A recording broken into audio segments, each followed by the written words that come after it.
Hello everyone, welcome to merging tutorials. Hope आप सब लोग बहुत अच्छे से होंगे। तो आज हम शुरू करने जा रहे हैं इंग्लिश पेडागोजी के कुछ एक्सपेक्टेड क्वेश्चंस जो आपको टीजीटी सीटेट और पीटेट दोनों के लिए ही बेनिफिशियल होंगे। तो इसकी जो सीरीज़ हम बिगिन करने जा रहे हैं आज से, उसके फर्स्ट 10 क्वेश्चन जो हम आज करेंगे, तो उसमें फर्स्ट क्वेश्चन जो हमारा है वो है a bird with different spelling a bird with different spelling and same pronunciation as other different spelling and same pronunciation as another but with different meaning is an कि कोई एक शब्द है, जो भी शब्द है जिसके स्पेलिंग भी डिफरेंट होंगे लेकिन उसका मीनिंग भी डिफरेंट होगा, लेकिन उसकी जो प्रोनाउंसिएशन है वो सेम होगी, तो ऐसे शब्द को हम क्या कहते हैं? हमारे ऑप्शन है homophone, synonyms, antonyms and homonyms. Synonyms आपके सिमिलर वर्ड्स होते हैं जिसको आप समानार्थक शब्द बोलते हो। एंटोनिम्स ऑपोजिट्स होते हैं, विपरीतार्थक शब्द। होमोनिम अनदर टर्म है, इसमें आपका मीनिंग डिफरेंट होता है, साउंड और स्पेलिंग आपकी सेम होती है। तो क्वेश्चन में हमसे क्या पूछा है कि इसमें स्पेलिंग जो है वो डिफरेंट होंगे, मीनिंग भी डिफरेंट होगा, लेकिन इसकी प्रोनाउंसिएशन सेम होनी चाहिए। तो ऐसे वर्ड को हम बोलते हैं होमोफोन। तो इस शब्द को समझने के लिए, होमोफोन को समझने के लिए एक ट्रिक मैं आपको बता देती हूँ। वो है कि जहाँ पे भी होमो वर्ड आ जाए इसका मतलब होता है सेम। होमोफोन, होमोनिम, होमोजीनियस कुछ भी आ जाए तो इसका मतलब होता है सेम। और फोन जो है फोनेटिक से बना है, तो ये रिलेट करता है साउंड के साथ। यहाँ पे हमसे यही पूछा है कि प्रोनाउंसिएशन प्रोनाउंसिएशन क्या होता है, क्या हम किसी शब्द को कैसे प्रोनाउंस करते हैं, उसको कैसे बोलते हैं। तो यहीं से आप क्वेश्चन को पिक कर सकते हो कि इसका राइट आंसर जो है होमोफोन होने वाला है, क्योंकि फोन साउंड से रिलेट करता है। सेकंड क्वेश्चन है while reading for comprehension. Reading for comprehension, तो कॉम्प्रिहेंशन कॉम्प्रिहेंड करना, किसी चीज़ को अच्छे से समझना। जब भी हम रीडिंग करते हैं किसी भी चीज़ को अच्छे से समझने की, we understand that some pairs are examples of homograph. और ऊपर वाले क्वेश्चन में आपसे टर्म पूछा था और इस क्वेश्चन में आपको टर्म दिया गया है, उसका एग्जाम्पल हमने ऑप्शन में से ढूंढना है। First option lead, lead, lead, dead, male, male, warm, tepid. तो क्वेश्चन क्या था हमारा? होमोग्राफ की एग्जाम्पल। अब होमोग्राफ क्या हो जाएगा? जैसे ऊपर ही आपको बताया, होमो मीन्स सेम, यहाँ पे वर्ड आ गया ग्राफ। ग्राफ, ग्राफिक्स, ग्राफिक्स मतलब साइंस। साइंस किस में होते हैं? लैंग्वेज में। ठीक है, तो यहाँ पे क्या हो जाएगा? होमोग्राफ में जो स्पेलिंग्स हैं वो आपके सेम होने चाहिए, उसका मीनिंग डिफरेंट हो जाएगा। Spelling same, meaning different. तो इसका सही जो क्या हो सकता है? सेम स्पेलिंग किस में है? इसमें भी नहीं है, ये भी कट गया। इसमें भी नहीं है, इसमें भी नहीं है। सेम सेम, यहाँ पे भी सेम है, यहाँ पे भी सेम है। यहाँ पे लेड मीन्स मेटल और यहाँ में किसी को डायरेक्शन देना, तो इसका राइट ऑप्शन हो जाएगा ऑप्शन ए। नेक्स्ट क्वेश्चन हमारा जो थर्ड क्वेश्चन है वो है two words have identical sound and spelling. अब देखो, आइडेंटिकल, आइडेंटिकल क्या होता है? आइडेंटिकल भी सेम हो गया। ठीक है, दो शब्द हैं जिनकी सेम साउंड है, सेम स्पेलिंग है, but not related in meaning, लेकिन उनका जो मीनिंग है वो सेम नहीं है। ऐसे शब्दों को हम क्या कहते हैं? होमोनिम कहते हैं, पॉलीजेमी कहते हैं, होमोग्राफ कहते हैं कि होमोफोन कहते हैं। होमोफोन अभी अभी ऊपर डिस्कस किया है, इसमें सेम साउंड होता है। होमोग्राफ में आपके स्पेलिंग सेम होते हैं। पॉलीजेमी जो होता है one word with different meaning, एक ही शब्द के डिफरेंट डिफरेंट मीनिंग्स होते हैं, डिफरेंट मीनिंग होते हैं। तो होमोनिम में आपका जो मीनिंग है वो अलग होता है, मीनिंग डिफरेंट होता है। होमोनिम में आपका मीनिंग डिफरेंट होता है, जबकि इसका जो स्पेलिंग्स हैं और इसका साउंड है वो सेम हो सकता है। ठीक है, इसका जो स्पेलिंग है और साउंड है वो सेम होता है और इसका मीनिंग जो डिफरेंट होता है। तो क्वेश्चन में हमें क्या पूछा है कि इसका सेम साउंड और स्पेलिंग सेम, तो इसका राइट आंसर हो जाएगा होमोनिम। नेक्स्ट क्वेश्चन हमारा फोर्थ क्वेश्चन है the phenomenon where a single word is associated, देखो single word is associated with two or several related meaning, कि कोई एक ही शब्द है उसके दो या दो से अधिक मीनिंग हो सकते हैं, ऐसे शब्दों को हम क्या कहते हैं? होमोग्राफ कहते हैं, होमोनिमी कहते हैं, पॉलीजेमी कहते हैं कि होमोनिम्स कहते हैं। तो होमोग्राफ अभी किया, स्पेलिंग सेम, ठीक है। Polysemy different meaning, homonyms different meaning, different meaning, same sound, same spelling, ठीक है, सेम साउंड स्पेलिंग, यहाँ पे मीनिंग डिफरेंट। यहाँ पूछा सिंगल वर्ड, एक ही शब्द है, कोई एक ही शब्द है, जब वो डिफरेंट डिफरेंट मीनिंग लिए होता है तो उसको हम बोलते हैं polysemy. Next question, that is the fifth question today. A bird gets its meaning, कोई भी शब्द है उसको उसका जो अर्थ है वो कहाँ से मिलता है?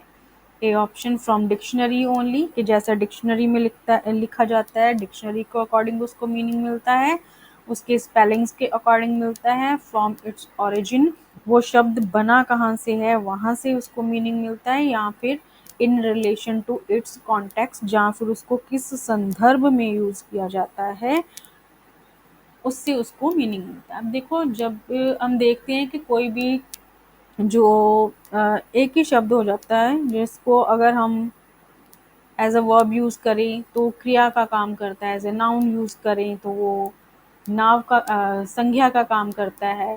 तो ऐसे कोई भी शब्द है जब हम उसको किसी कॉन्टेक्स्ट में यूज करते हैं तो उसके अकॉर्डिंग उसका मीनिंग निकलता है, ना कि डिक्शनरी स्पेलिंग जहाँ वो शब्द बना कहाँ है उसके अकॉर्डिंग।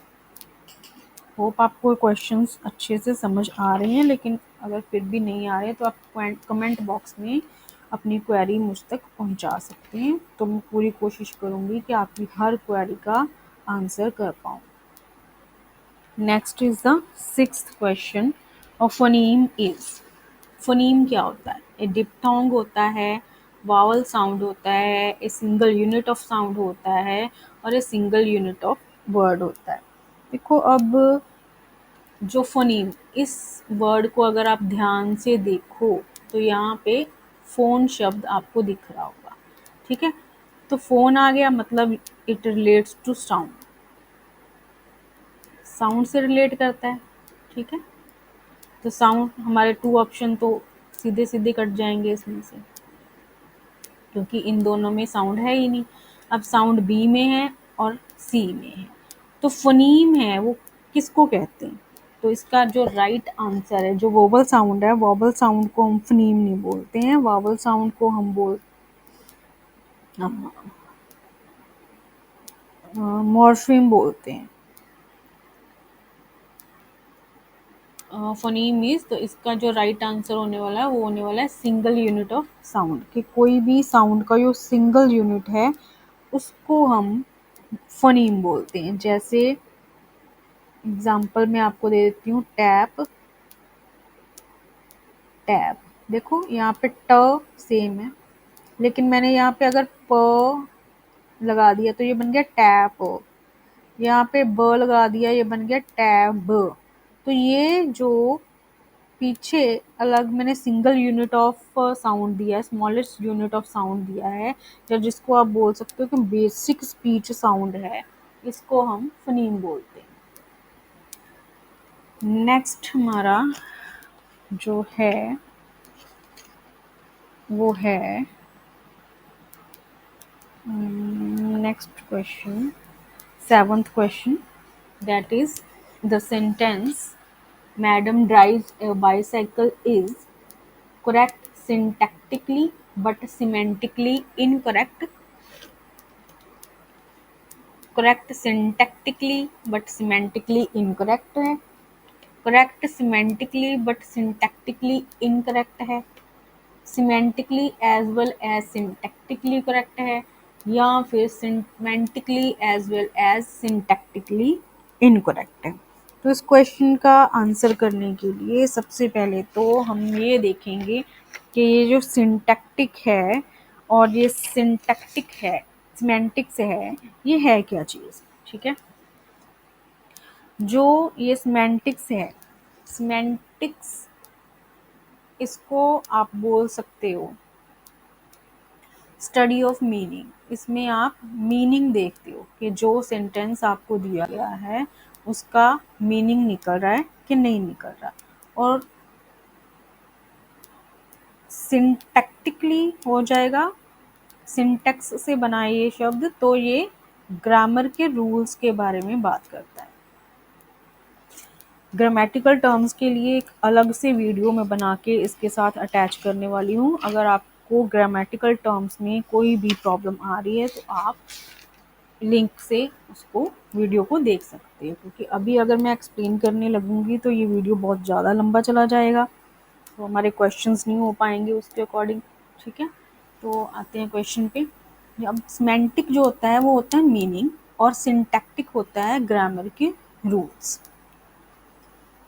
जब हम इस सेंटेंस को देखेंगे, मैडम ड्राइव्स अ बाइसाइकिल, यहाँ पे हम देखते हैं कि यहाँ पे हमारे पास सब्जेक्ट भी है, वर्ब भी है, ऑब्जेक्ट भी है। अब ग्रामेटिकल रूल्स के अकॉर्डिंग किसी भी सेंटेंस को बनने के लिए यही चीज़ें चाहिए होती है, सब्जेक्ट होना चाहिए, वर्ब होना चाहिए, ऑब्जेक्ट होना चाहिए, ये तीनों चीज़ें हमारे पास हैं। तो ये सिंटैक्टिकली मतलब ग्रामेटिकल रूल्स के अकॉर्डिंग तो करेक्ट है, लेकिन सिमेंटिकली अगर इसका मीनिंग देखें उसके अकॉर्डिंग ये इनकरेक्ट है। क्यों? क्योंकि जब भी बाईसाइकिल जो साइकिल की बात आ जाती है तो उसको हम राइड करते हैं, उसको हम ड्राइव नहीं करते, ठीक है। तो ये डिफरेंस है कि ड्राइव की जगह यहाँ पे राइड होता तो ये सिंटैक्टिकली भी करेक्ट होता, लेकिन अभी ये सिमेंटिकली भी करेक्ट होता, सिंटैक्टिकली तो करेक्ट है ही। तो इसका राइट ऑप्शन जो होने वाला है वो है ऑप्शन ए। नेक्स्ट क्वेश्चन,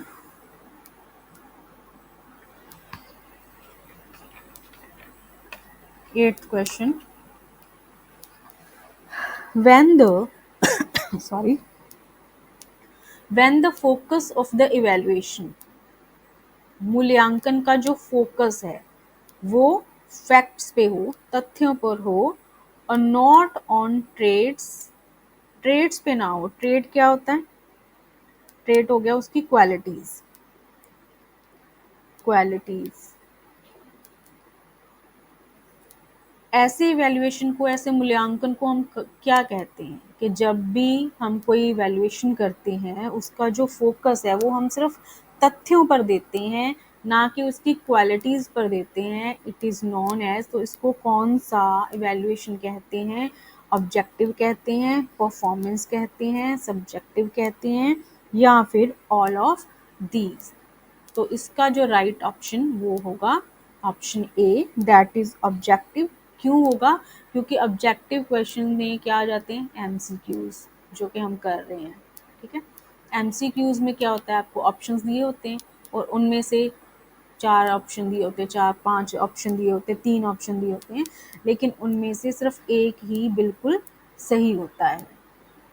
तो ऐसे में हम फैक्ट्स को ज़्यादा वैल्यू दे रहे होते हैं, क्वालिटी ट्रेड्स को नहीं दे रहे होते। तो इस क्वेश्चन का राइट ऑप्शन जो है वो जाएगा option A, that is objective. Next question, question 9th.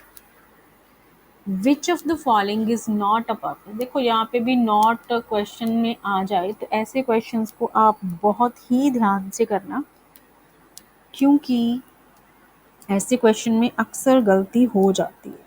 तो ऐसे क्वेश्चंस को बहुत ही ध्यान से, इसमें अभी नोट पूछा गया है, ठीक है, क्योंकि अगर हम नोट को इग्नोर करेंगे तो हो सकता है आप पर्पस ऑफ इवैल्यूएशन को टिक करके आ जाओ. तो which of the following is not a purpose of evaluation in education. Education है, जो एजुकेशन सिस्टम है हमारा, उसमें जो इवैल्यूएशन करते हैं उसका पर्पस क्या नहीं है. A option, assessment of attainment, कितना बच्चे ने सीखा उसकी असेसमेंट करना.